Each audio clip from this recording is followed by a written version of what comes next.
ایک آنکھ میں مندر دوجی آنکھ میں مسجد رکھا، کچھ ایسا کردار ہے تو نے مرد مجاہد رکھا۔ سنیں گے ناظرین عمران پرتاپ گری کی ایک نظم سے پہلے بتا دوں دوستو، فلسطین کے سمرتھن میں لندن میں ہوا بڑا پردرشن، مہیلاؤں نے غازہ میں ترنت یدھ بندی کی مانگ کی۔ چلے پہلے سنتے ہیں عمران پرتاپ گری کی نظم۔ تو آپ سے گزارش ہے ویڈیو کو لائک کیجیے اور چینل کو ضرور سبسکرائب کیجیے۔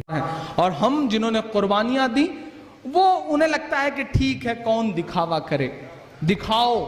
اس ملک میں اگر دیش بھکتی چلا کے بتائی جا سکتی ہے تو چلاؤ، اگر نہیں چلاؤ گے تو آنے والی نسلوں کے پاس بولنے کے لیے کچھ نہیں بچے گا۔ یاد رکھنا میری اس بات کو۔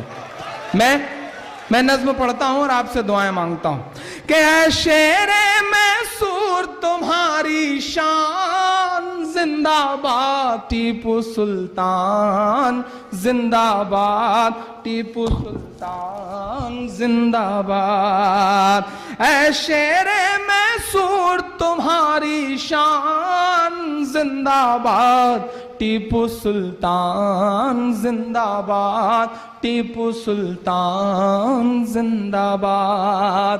ایک آنکھ میں مندر دوجی آنکھ میں مسجد رکھا، کچھ ایسا کردار ہے تو نے مرد مجاہد رکھا۔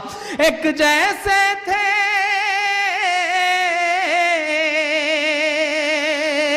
میں رام پنیانی کو سن رہا تھا ایک دن کہ جب مراٹھا اور نظام ہار کر جانے لگے تو انہوں نے مندر توڑ دی تاکہ یہاں پہ آپس میں نااتفاقیاں پھیل سکیں۔ سلام ہے اس شہنشاہ کو، اس بادشاہ کو، اس سلطان کو کہ اس نے مندر کا پنرنرمان کرایا اور عوام میں ایک بہت بڑا سندیشہ دیا۔ ایسی نظیریں کم ملا کرتی ہیں صاحب۔ میں پڑھتا ہوں صاحب، کچھ ایسا کردار ہے تو نے مرد مجاہد رکھا، ایک جیسے تھے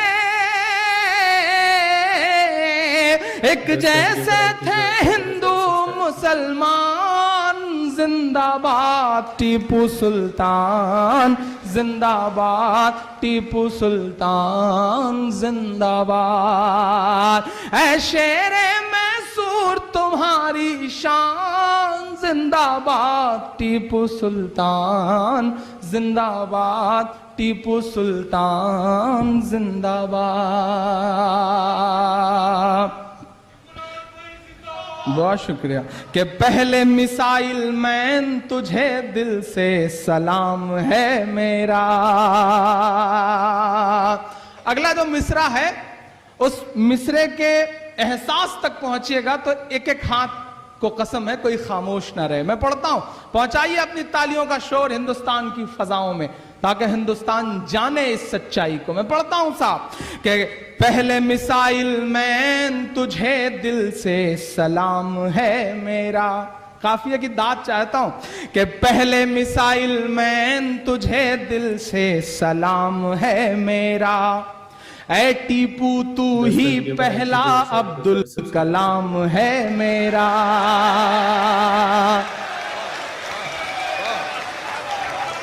بہت اچھے، بہت شکریہ، بہت شکریہ۔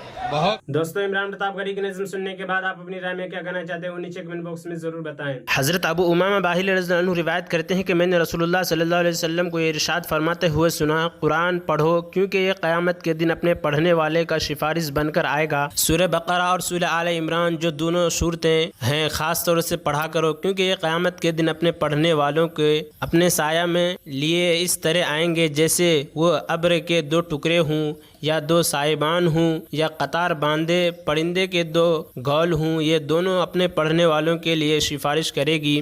اور خصوصیت سے سورہ بقرہ پڑھا کرو کیونکہ اس کا پڑھنا، یاد کرنا اور سمجھنا برکت کا ثواب ہے۔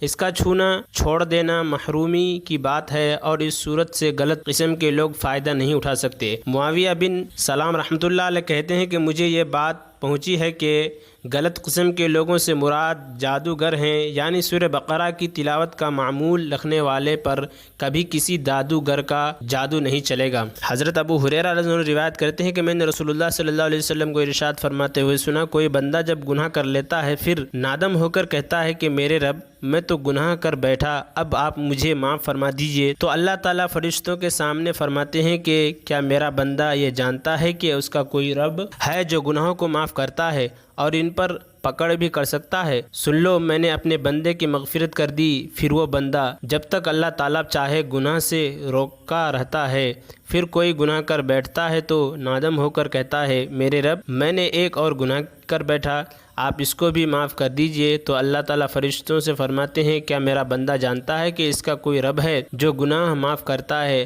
اور اس پر پکڑ بھی کر سکتا ہے؟ سن لو، میں نے اپنے بندے کی مغفرت کر دی۔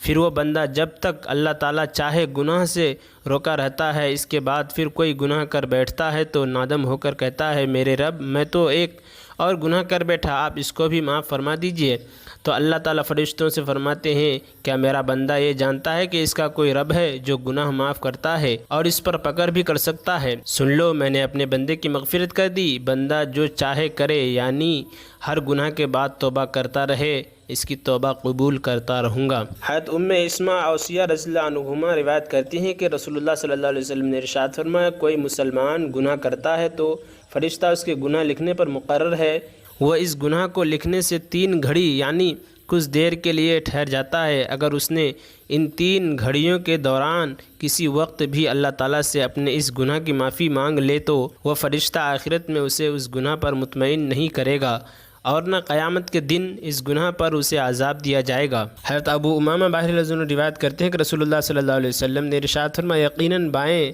طرف کا فرشتہ گناہ گار مسلمانوں کے لیے 6 گھڑیاں کچھ دیر قلم کو گناہ کے لکھنے سے اٹھائے رکھتے ہیں، یعنی نہیں لکھتا، پھر اگر یہ گناہ گار بندہ نادم ہو جاتا ہے اور اللہ تعالیٰ سے گناہ کی معافی مانگ لیتا ہے تو فرشتہ اس گناہ کو نہیں لکھتا ورنہ اس گناہ لکھا جاتا ہے۔ حضرت ابو ہریرہ روایت کرتے ہیں کہ رسول اللہ صلی اللہ علیہ وسلم نے ارشاد فرمایا بندہ جب کوئی گناہ کرتا ہے تو اس کے دل میں ایک سیاہ نقطہ لگ جاتا ہے، پھر اگر اس نے اس گناہ کو چھوڑ دیتا ہے اور اللہ تعالیٰ سے معافی مانگ لی اور توبہ کر لی تو وہ سیاہ نقطہ ختم ہو کر دل صاف ہو جاتا ہے، اور اگر اس نے گناہ کے بعد توبہ و استغفار کے بجائے مزید گناہ کے لیے دل کی سیاہی اور بڑھ جاتی ہے یہاں تک کہ دل پر چھا جاتی ہے۔ آپ صلی اللہ علیہ وسلم نے ارشاد فرمایا یہی وہ زنگ ہے جسے اللہ تعالیٰ نے کلا بل ران علی قلوبہم ما کانوا یکسبون میں ذکر فرمایا۔